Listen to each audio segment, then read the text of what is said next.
Olá, meus amores! Olá, carinhos, como estás? Agora a gente está num espaço diferente. Por quê, amiga? Isso mesmo, estamos iniciando o quarto módulo da parcimônia. E iremos dar sequência aos estudos que vocês iniciaram ali no módulo 3, com as Isso profs. mesmo, Porque aqui nós vamos estudar também sobre variação linguística, sobre cultura, né, sobre identidade da nossa região. Nós vamos nos aprofundar mais ainda na questão cultural e do nosso povo, toda essa variedade de pessoas e de língua que temos dentro do nosso estado de Rondônia. E é isso. Vamos começar? Vamos lá?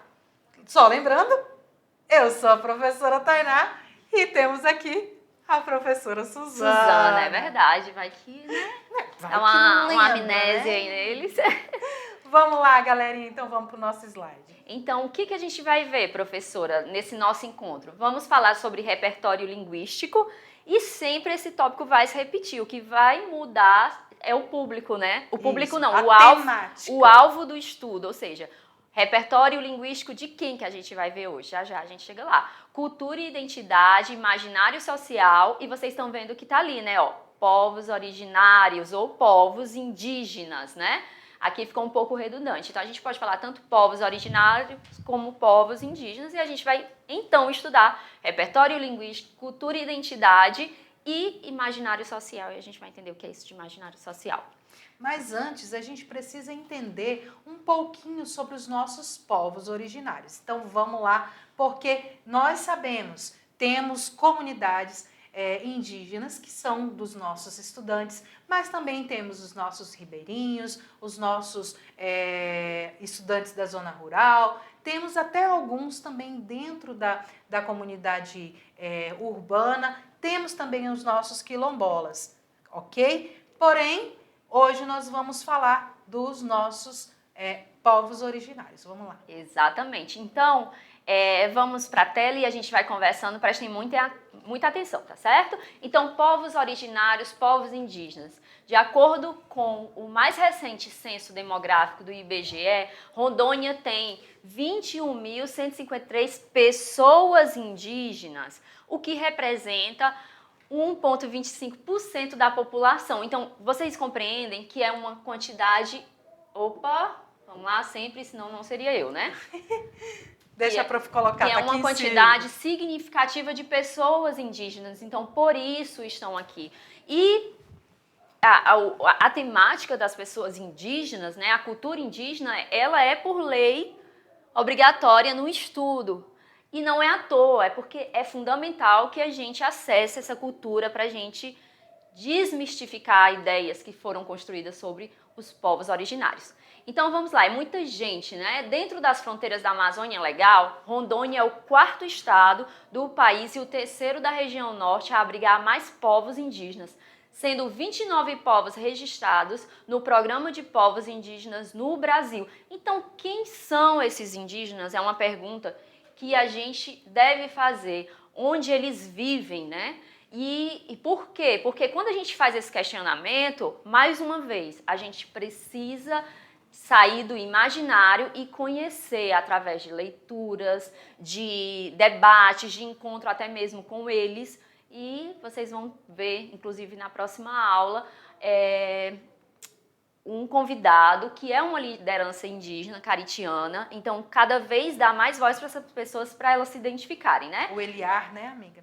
É o Elivar. O Elivar. Quase que não sai. Então, vamos lá. Onde vivem, prof? Então, segundo o nosso censo, dos nossos 52 municípios de Rondônia, em todos eles nós temos o registro da presença indígena. Do total de município, 26 possuem parte de suas áreas ocupadas por terras indígenas, que juntas ocupam 49.967,01 quilômetros quadrados, o que corresponde a 21,03% da área de todo o estado. Então, nós podemos observar aqui, temos aqui Brasil, né, da América Latina, dentro do Brasil, nossa Rondônia, e aqui a nossa Rondônia num zoom maior, onde a gente pode observar todos esses espaços de verde estão os nossos povos indígenas. Como, por exemplo, aqui no 1 tem o Caxarari, aqui no 11 temos o povo Rio Branco, aqui no 21 temos o Parque Aripuanã. E assim, gente, vai se moldando toda a nossa história e nosso povo de Rondônia. Exatamente, perfeito. Vem aqui, vamos aqui. Então fica aí no material de vocês façam essa leitura que é tão importante para vocês, estudantes, interpretarem mapa, não é? E olha o que é interessante também, Su, eles podem se localizar ali.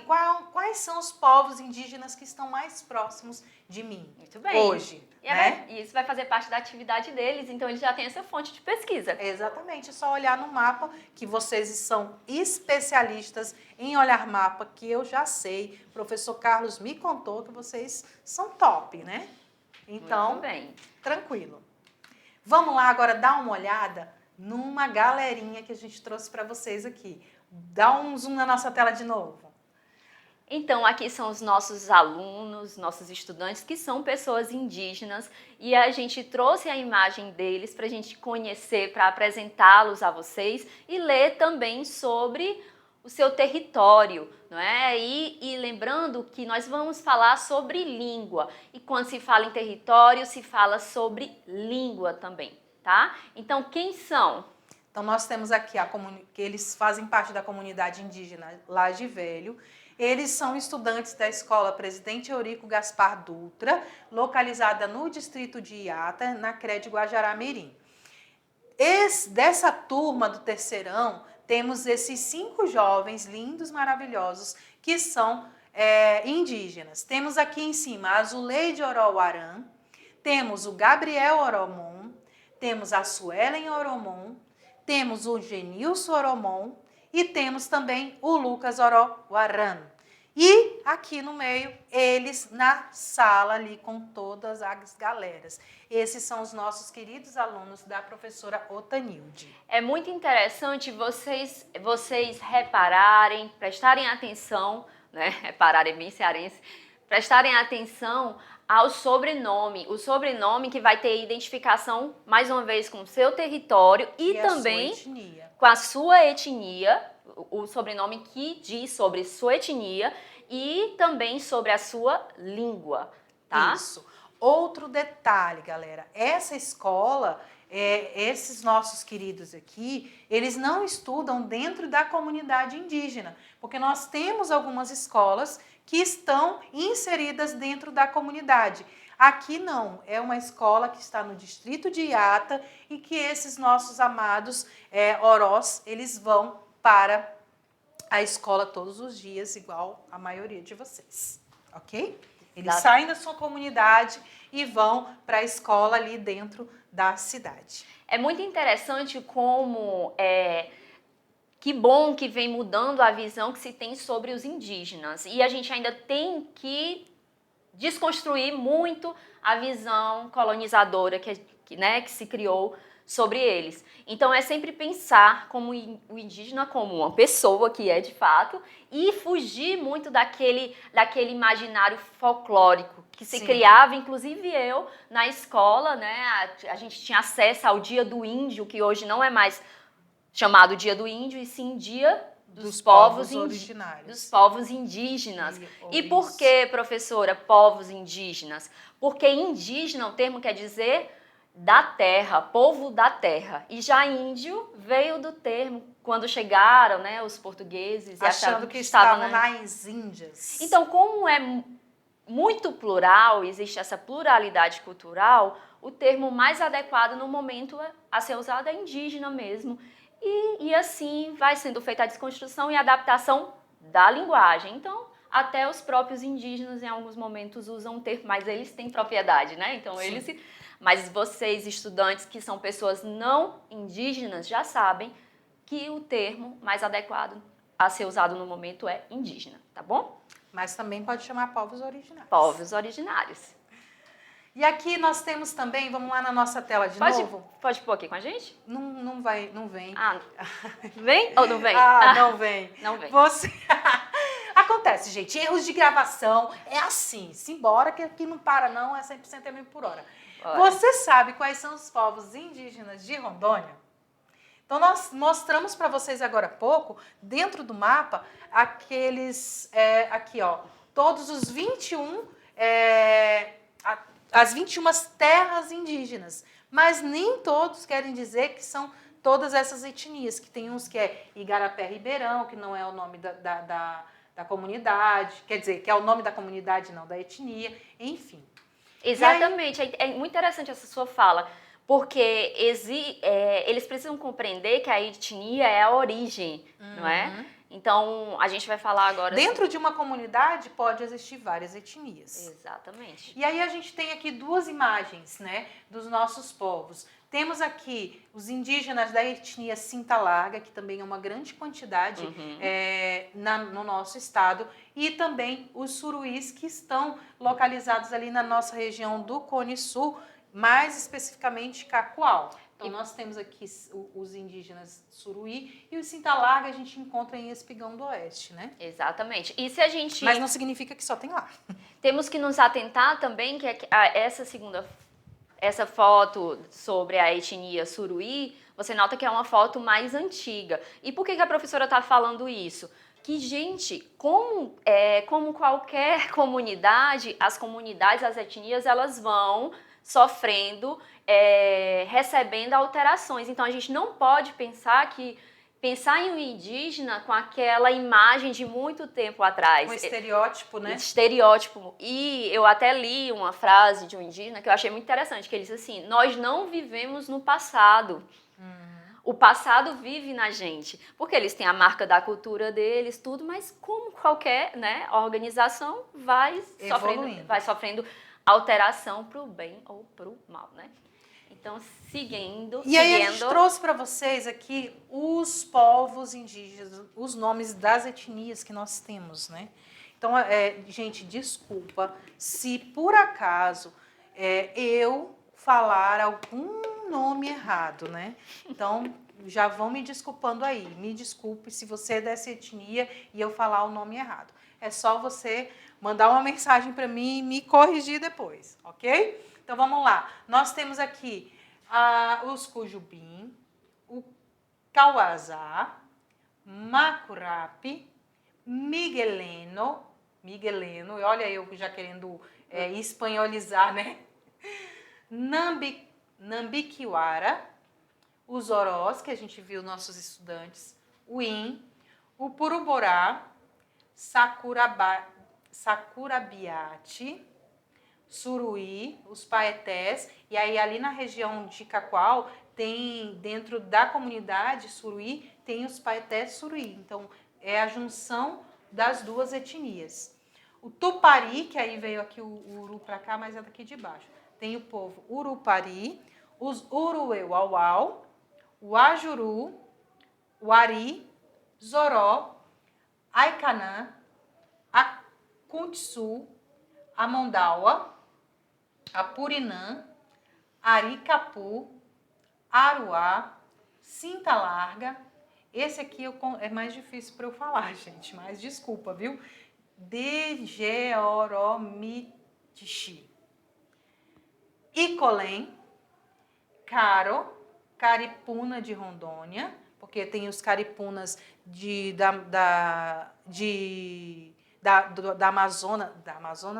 do Amazonas também, tem os caripunas lá do Acre, e aqui temos os caripunas de Rondônia, Caritiana, Caçupá, Canoê e Caxarari.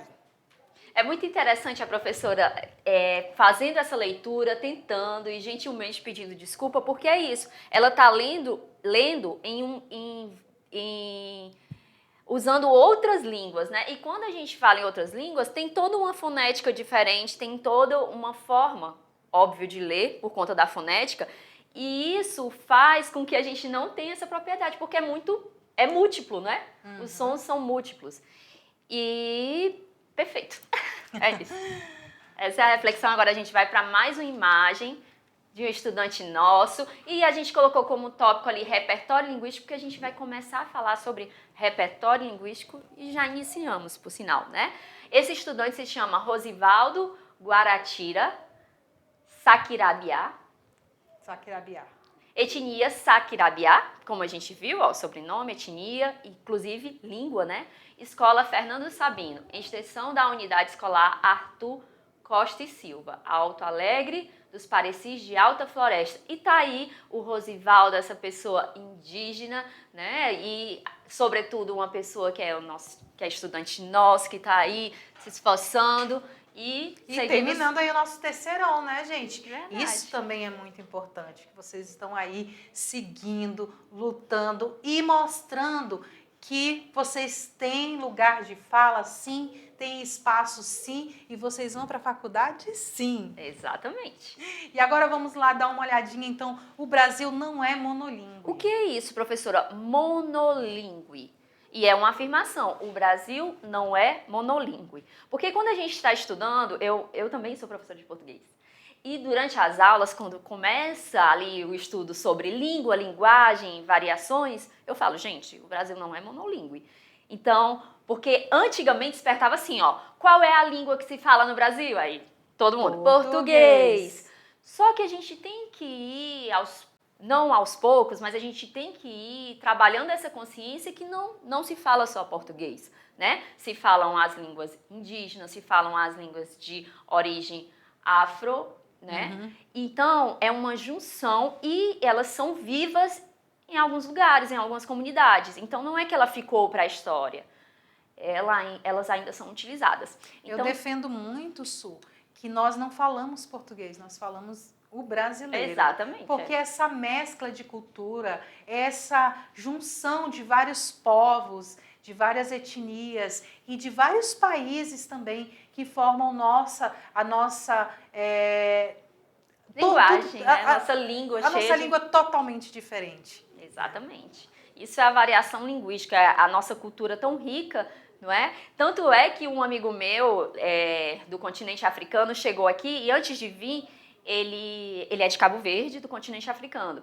Quando ele foi lá para o Ceará estudar, ele chegou e disse, mas vocês falam muito diferente do que a gente estuda. Por quê? Ele tinha estudado português de Portugal, aquela gramática, Só que é isso que acontece. De Portugal.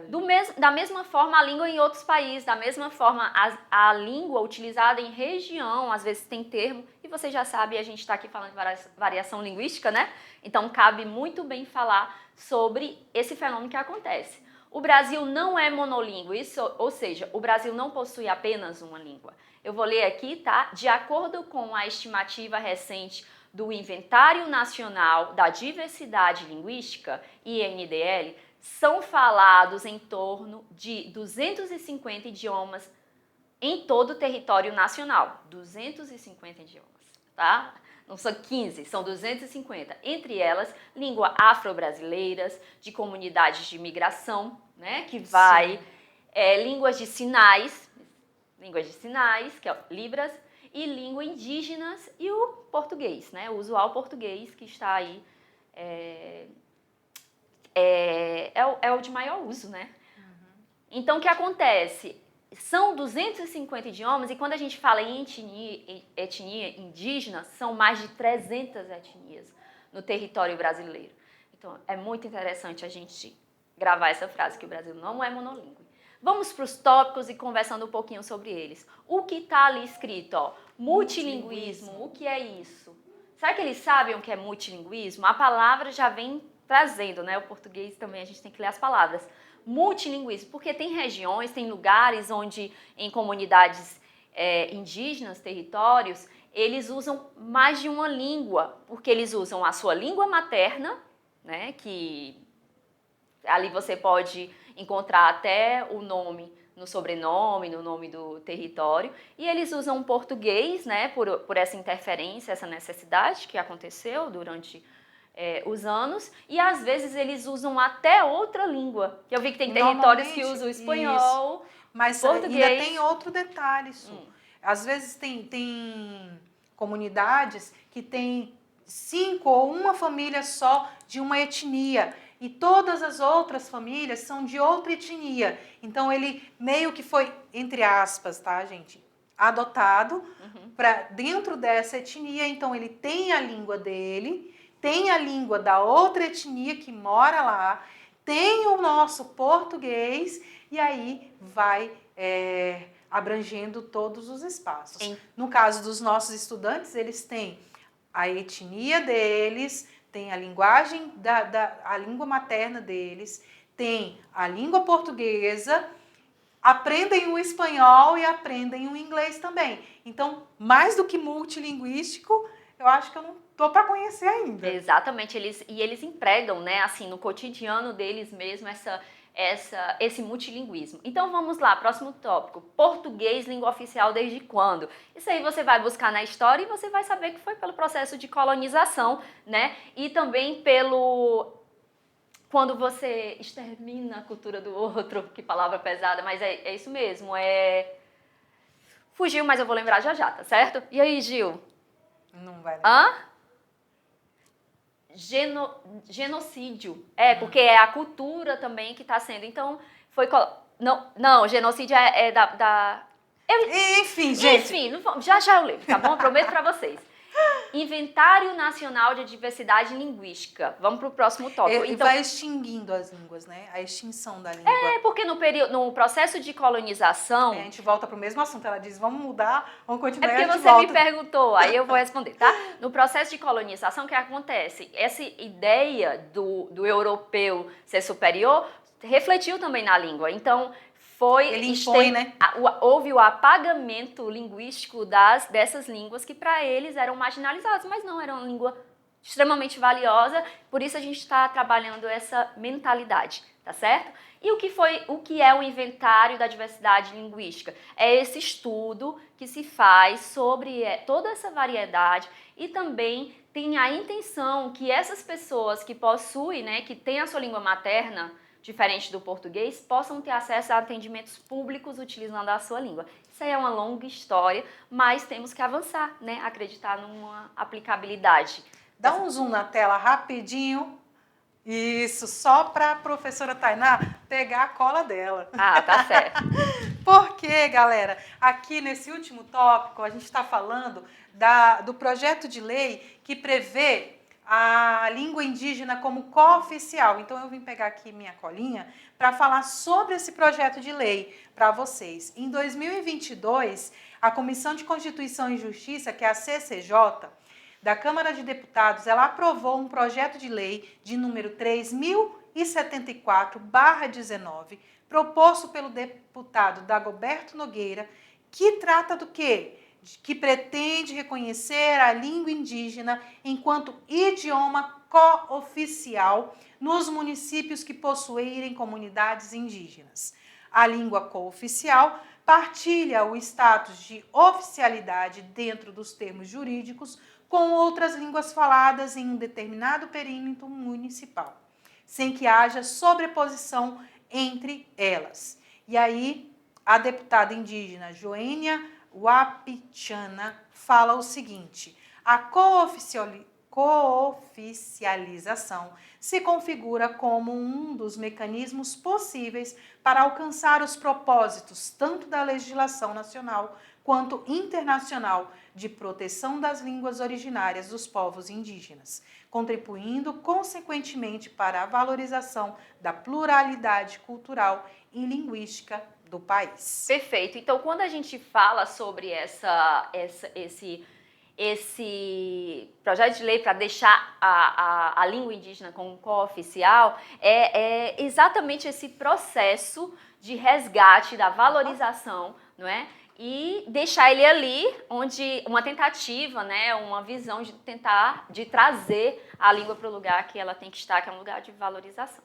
Tá certo? Agora a gente vai seguir e falamos muito sobre língua, sobre variedade, óbvio que são deixas para que vocês investiguem mais, né? Desconstruam e a gente vai investigar bastante nas atividades. E agora vamos chegar para uma parte língua e cultura também. O dicionário ilustrado, aqui, eu pensei que já vinha o texto da língua e cultura, mas ainda é bem linguagem.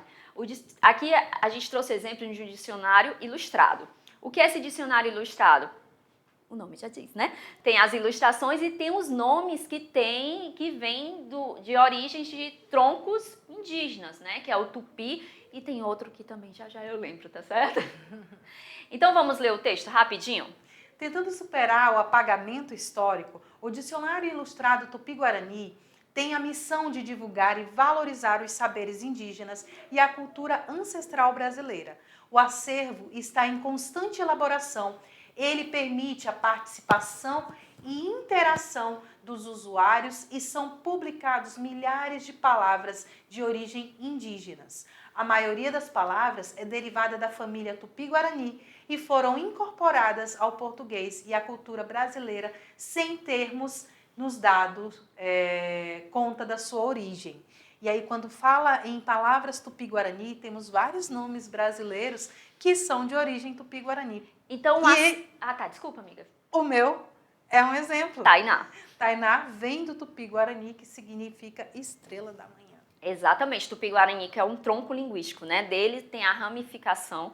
E o que acontece? Aí fica a sugestão, tem o link e vocês podem olhar. É uma delícia, porque são imagens e nomes e a gente vai, nossa, esse daqui realmente eu uso, não sabia que era Tupi-Guarani. E vamos seguir com a imagem agora para trabalhar cultura e identidade dessa nossa estudante. Você pode pôr na tela, Gil? Olha aí, para ela ficar bem bonita, como ela já é e apresentada. Cultura e identidade, estudante Kailane Macurapi, Aruá. Aldeia, comunidade São Luís, Escola Maria de Souza Pego, extensão Eurídice Lopes Pedroso, Alta Floresta do Oeste. Olha que linda, um beijo para você e um beijo no coração, tá? Kailane Macurapi. É um prazer tê-la como estudante. E agora vamos para um aspecto, a gente trouxe um aspecto de cultura e identidade do povo Paetê Suruí. Em um ritual de povo indígena, mulheres só se tornam artesãs após o ciclo menstrual. O primeiro ciclo, né? Então, o que acontece? Nossa, como é diferente, né, professora? Como é diferente? É diferente porque a gente está falando de cultura. Então, quando a gente está falando de cultura, a gente não precisa ficar medindo nessa balança do que é igual e o que é diferente. Na verdade, você tem que acessar, descobrir e conhecer, né? Para depois valorizar. E aqui é um ritual do povo Paetê Suruí. Suruí. Isso. Perdão. Passa aí, amiga. E só lembrando, né? As meninas, diferente assim, as pessoas não indígenas, às vezes quando é criança já começa a mexer com artesanato, aprender com as mães, com as avós, como é que faz. Porém, dentro da comunidade Paetê Suruí, não acontece dessa maneira. Somente depois do primeiro ciclo menstrual, a partir ali dos 11, 12 anos de idade, que a menina vai poder mexer na parte de artesanato, que ela vai aprender e vai produzir todo o artesanato produzido por essa comunidade. Exatamente, aí estão alguns exemplos, né? No momento do primeiro ciclo menstrual, as jovens suruí ficam na maloca. Como é que acontece? Sob os cuidados da mãe, durante o resguardo cultural, entendeu? Elas aprendem novos comportamentos, formas de alimentação, educação, conselhos e serão capacitadas para se tornarem artesãs. Na cultura Paetê Suruí, esse é um dos rituais mais importantes na vida de uma mulher indígena. É nesse processo de purificação espiritual que ela se prepara para assumir as responsabilidades nessa nova fase adulta. E aí são imagens do artesanato, né? Quando a gente fala, pode ir passando, quando a gente fala sobre indígena, né, sobre essas comunidades, muitas vezes a gente vai se deparar sim com o artesanato, porque é um aspecto muito relevante. Inclusive, hoje eu estou com um colar e uma pulseira feita por um homem indígena, que é o Elivar, que foi o convidado do podcast que vocês vão assistir. Então, assim, feita de semente, é uma riqueza que você traz no acessório, para mim, uma joia, tá? E agora a gente vai para a imagem, mais uma imagem dos nossos estudantes, aqui para a gente trazer bastante essa identidade. E o zoom de novo. Vamos lá. A prof, né, que é maravilhosa. A prof. Andréia, que está lá na comunidade Cinta Larga, né? A escola Rosana Cinta Larga, olha a diferença, gente. As outras escolas, elas estão dentro da cidade, né? Da cidade, assim, dos distritos. Já a escola Rosana Cinta Larga, como o nome já diz, está dentro da comunidade indígena Tenente Marques, conhecido como João Bravo, em Espigão do Oeste. Então, nós temos aqui os alunos Paguarão Suruí, Cinta Larga. Olha aqui como ele tem as duas etnias, Verdade, né? Suruí verdade. e Cinta Larga. A Patrícia Cinta Larga, a Samanta Cinta Larga e o Samique Pagutetamanu Cinta Larga. Desculpa se eu não falei seu nome correto, tá bom, Samique? E a prof. Andreia. Isso. E aqui, por último, nós trouxemos uma imagem da formatura de 2023, onde os alunos da comunidade de Boate Geraini tiveram a presença dos nossos queridos professores de matemática, que é a professora Lúcia e o professor Maurício. A gente colocou essa imagem aqui para vocês, para dizer para vocês, nossos estudantes indígenas, que é um grande prazer, um grande privilégio poder acessá-los, tá? Falar sobre o nosso desejo de contribuição na vida de vocês. E é isso, mostrar aqui com a imagem da formatura que vocês também são muito capazes, que nós estamos aqui à disposição, e desejar aos indígenas e não indígenas, e aqui sobretudo aos não indígenas, que vocês acessem esse espaço de busca para quebrar com esses estereótipos e conhecerem as pessoas indígenas, as culturas, as línguas, porque assim, o pluralismo cultural, ele é o que torna o Brasil muito lindo. E único, né? Sim. E é isso aí, galerinha, aqui as referências bibliográficas. E agora é a sua vez. Tem toda a descrição da atividade com o professor presencial e nós nos vemos.